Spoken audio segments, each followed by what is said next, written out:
Magisterium, Livro 1, O Desafio de Ferro, de Holly Black e Cassandra Clare.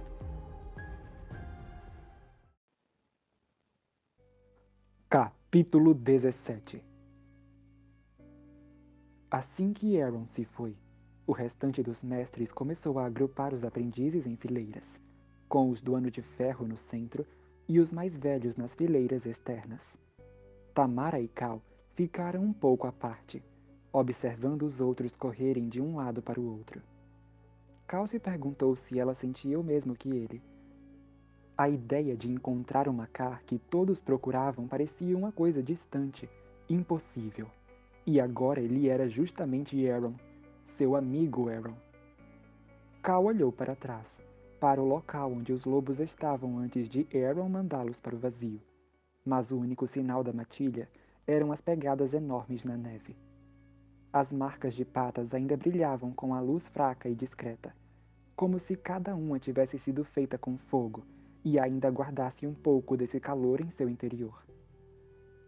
Enquanto Cal olhava para lá, algo pequeno disparou entre as árvores, como uma sombra se deslocando. Ele estreitou os olhos, tentando ver melhor, mas não houve mais movimentos. O que quer que fosse, tinha ido embora, ou nunca estado lá. Ele estremeceu, lembrando-se de algo enorme que sentira roçar nele quando estava correndo até Drill. Acontecimentos recentes o haviam deixado hiperconsciente de cada brisa aleatória. Talvez estivesse imaginando coisas. Mestra Milagros afastou-se do grupo de aprendizes, agora reunidos em um arremedo de ordem, e foi até Tamara e Cal, com uma expressão gentil. Precisamos voltar agora. É improvável que haja mais dominados pelo caos por aí, mas não podemos ter certeza. É melhor nos apressarmos.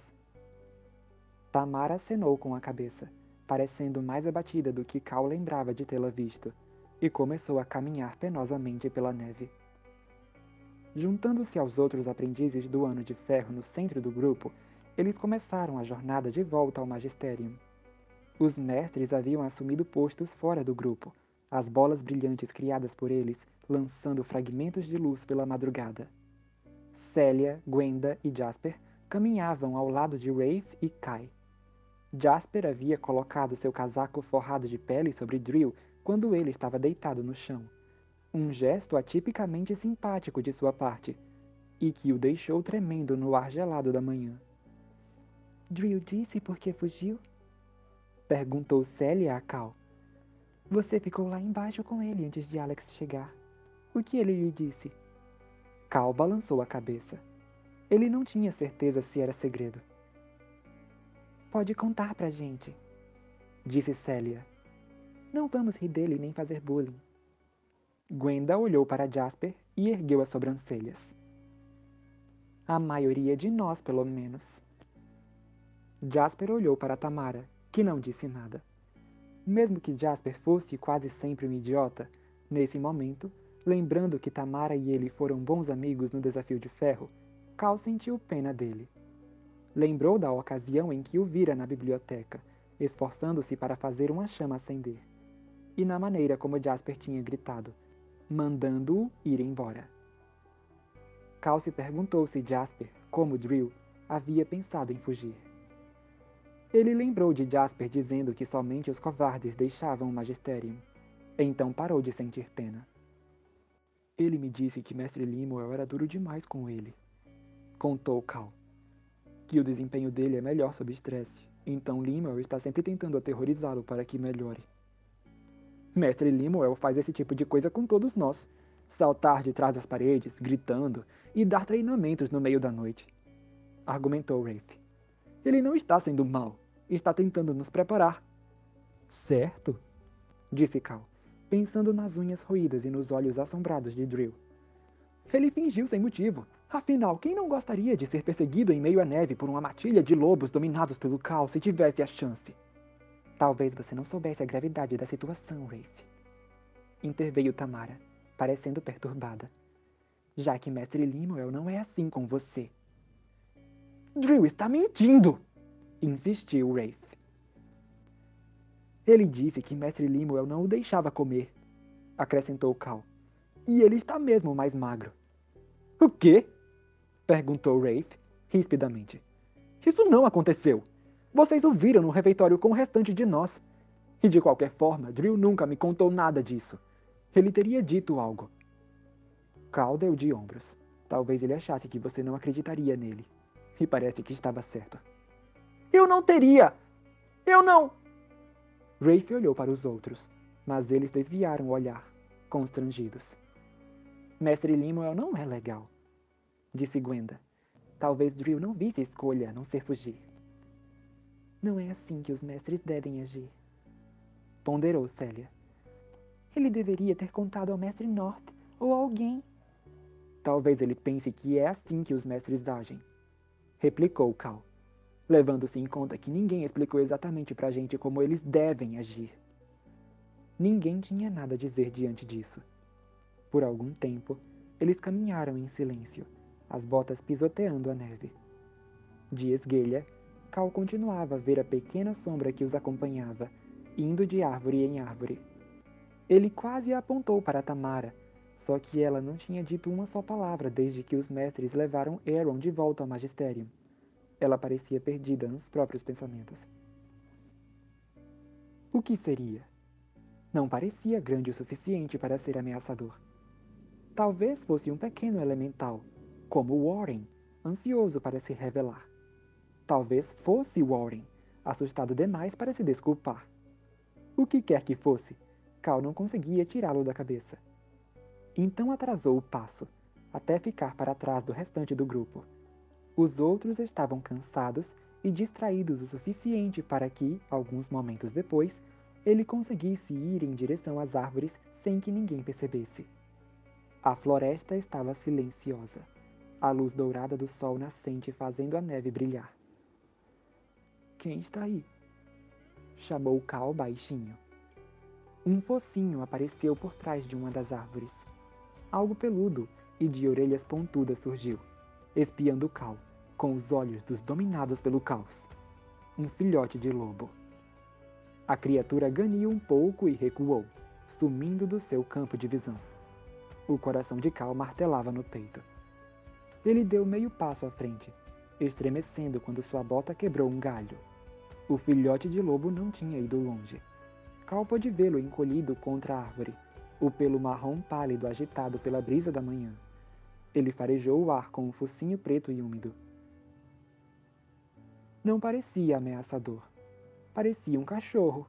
Um filhote de cachorro, na verdade. Está tudo bem, disse Cal, tentando dar um tom tranquilizador à voz. Vem aqui, ninguém vai te machucar. A cauda pequena e felpuda do lobo começou a abanar. Ele cambaleou na direção de Cal através das folhas mortas e da neve, com patas não muito firmes. Ei, lobinho! Disse Cal, baixando a voz. Ele sempre quis um cachorro. Queria desesperadamente, mas o pai nunca o deixou ter animais de estimação. Incapaz de se conter, Cal estendeu a mão e acariciou a cabeça do lobo, seus dedos afundando no pescoço do filhote, que abanou a cauda ainda mais rápido e ganiu. Cal! Alguém, Célia, ele pensou, chamou lá da frente. O que você está fazendo? Aonde você foi? Os braços de Cal se moveram contra sua vontade, como se ele fosse uma marionete manipulada por cordas, e o menino estendeu as mãos para pegar o lobo e enfiá-lo dentro do casaco. Ele gemeu e cravou as garrinhas na camisa de Cal enquanto este fechava o zíper do casaco. Cal olhou para o próprio corpo. Não dava, de fato, para ver que algo estava errado, disse a si mesmo. Só parecia ter uma barriguinha. Cal! Célia chamou novamente. Ele hesitou. Tinha certeza total e absoluta de que levar um animal dominado pelo caos para o magistério era uma infração passível de expulsão, talvez até de interdição da magia. Era uma coisa insana para se fazer. Então o lobinho esticou o pescoço e lambeu a parte inferior de seu queixo. Ele se lembrou dos lobos desaparecendo na escuridão que Aaron havia conjurado. Seria um deles a mãe desse filhote? Seria ele agora órfão de mãe? Exatamente como Cal?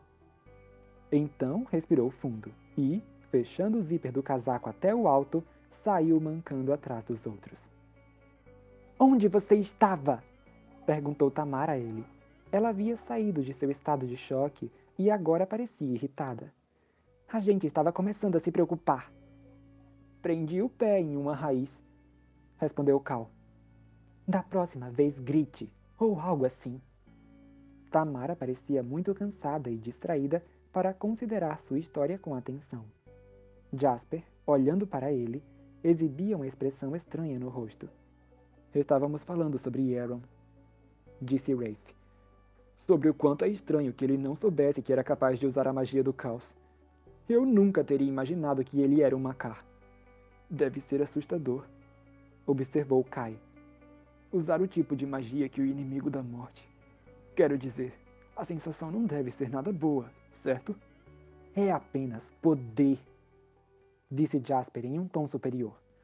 Não é a magia do caos que torna o inimigo o monstro que ele é. Ele se tornou assim porque foi corrompido por Mestre Joseph e enlouqueceu totalmente. O que você quer dizer com foi corrompido por Joseph? Esse era o mestre dele? Perguntou Rafe, parecendo preocupado, como se talvez pensasse que Mestre Lemuel, sendo horrível, pudesse torná-lo um vilão também. Conte logo a história, Jasper, disse Tamara, cansada.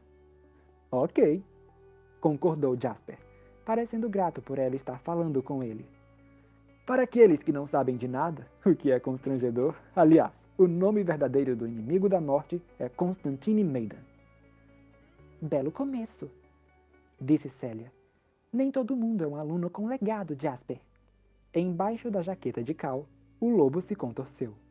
Cal cruzou os braços sobre o peito e torceu para que ninguém percebesse que seu casaco estava se mexendo. Você está bem? Perguntou Célia. Você parece um pouco... Estou bem!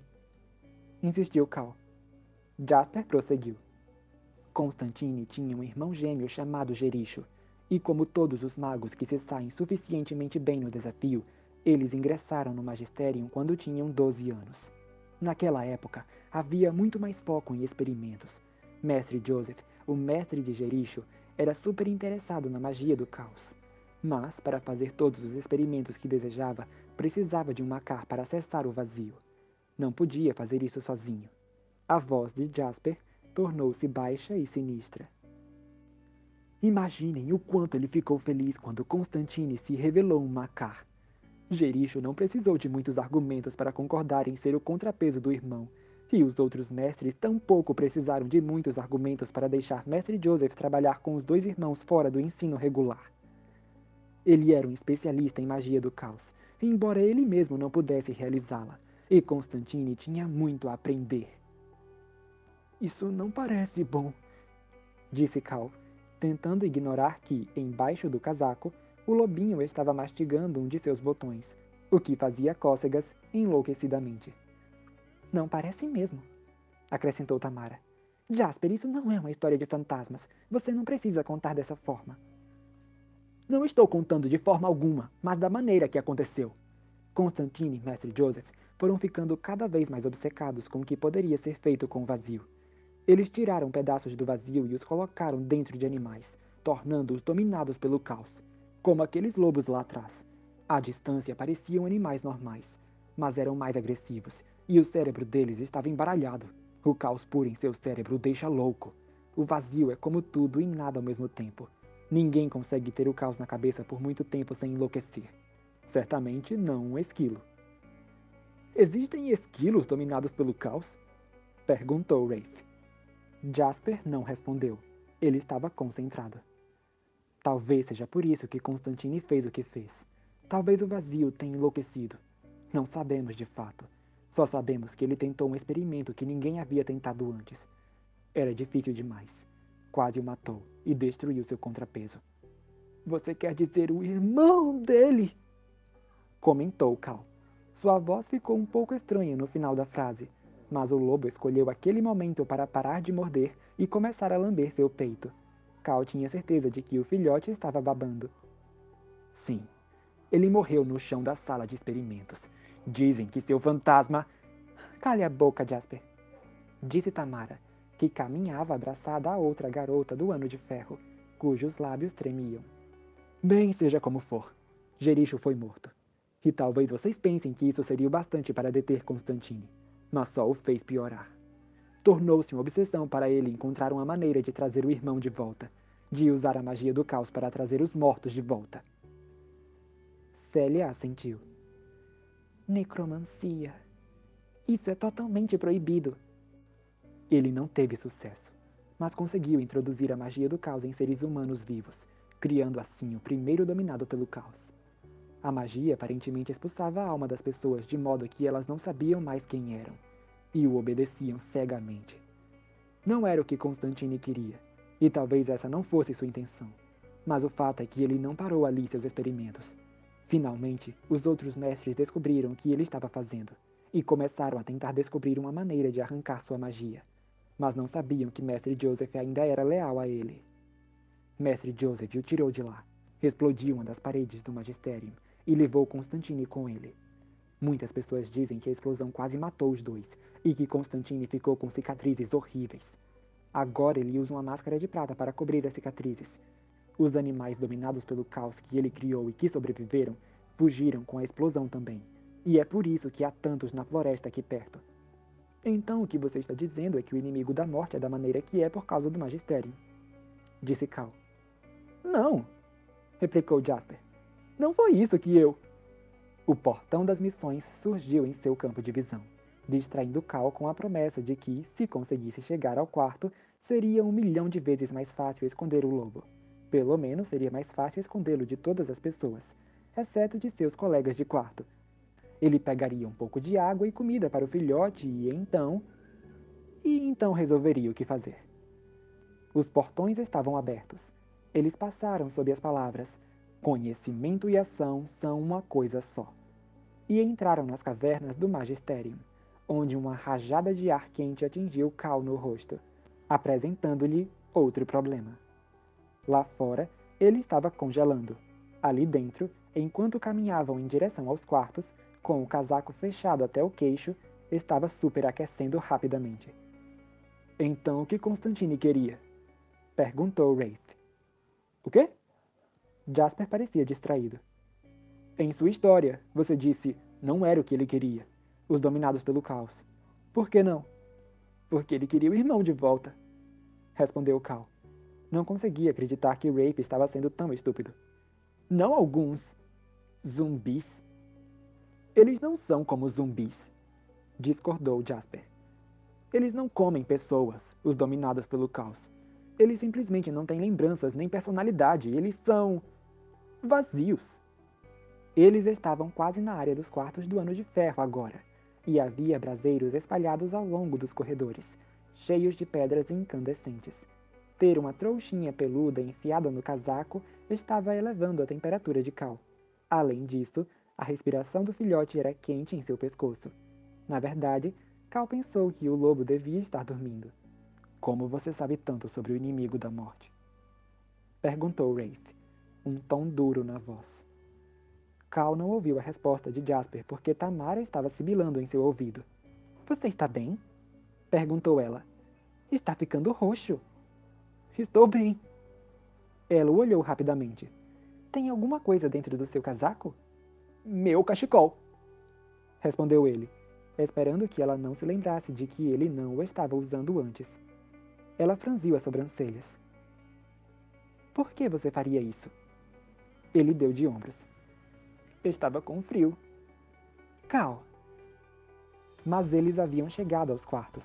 Com enorme gratidão, Cal abriu a porta com a pulseira, e ele e Tamara entraram. Ela estava se despedindo dos outros quando ele bateu a porta atrás de si e cambaleou em direção ao quarto. Cal! Chamou Tamara. Você não acha que deveríamos... eu não sei, conversar? Sobre Aaron? Mais tarde! Arquejou Cal, quase caindo no quarto e fechando a porta com um chute. Ele se jogou de costas no momento em que o lobo pôs a cabeça para fora da gola do casaco e olhou à sua volta. Livre, parecia loucamente animado, indo de um lado para o outro no quarto, as unhas fazendo ruído na pedra. Cal rezou para que Tamara não ouvisse enquanto o filhote farejava debaixo da cama de Cal, ao redor do armário e em cima do pijama que Cal largara no chão quando fora acordado mais cedo. Você precisa de um banho, disse ele ao lobo. O filhote parou de rolar, ficando de pernas para o ar, e abanou o rabo, a língua pendurada no canto da boca. Enquanto observava seus estranhos olhos mutantes, Cal se lembrou das palavras de Jasper. Eles não têm lembranças nem personalidade, são vazios. Mas o lobo tinha muita personalidade, o que significava que Jasper não entendia tanto sobre o que significava ser dominado pelo caos quanto pensava. Talvez fossem assim quando o inimigo os criou. Talvez até tenham ficado vazios por toda a vida, mas o filhote de lobo já havia nascido com o caos dentro dele. Ele estava crescendo assim. Não era o que eles pensavam. As palavras do pai voltaram a ele, fazendo-o estremecer de uma forma que não tinha nada a ver com o frio. Não sabe o que você é. Afastando esse pensamento, Cal subiu na cama, tirou as botas e pressionou o rosto no travesseiro. O lobo saltou ao lado dele, cheirando as folhas de pinheiro e terra recém-revolvida. Por um momento, Cal se perguntou se o lobo iria mordê-lo, mas o filhote se acomodou ao seu lado, girando 2 vezes no mesmo lugar antes de deitar o corpinho junto à barriga de Cal. Com o peso quente do lobo dominado pelo caos colado nele, Cal mergulhou imediatamente no sono.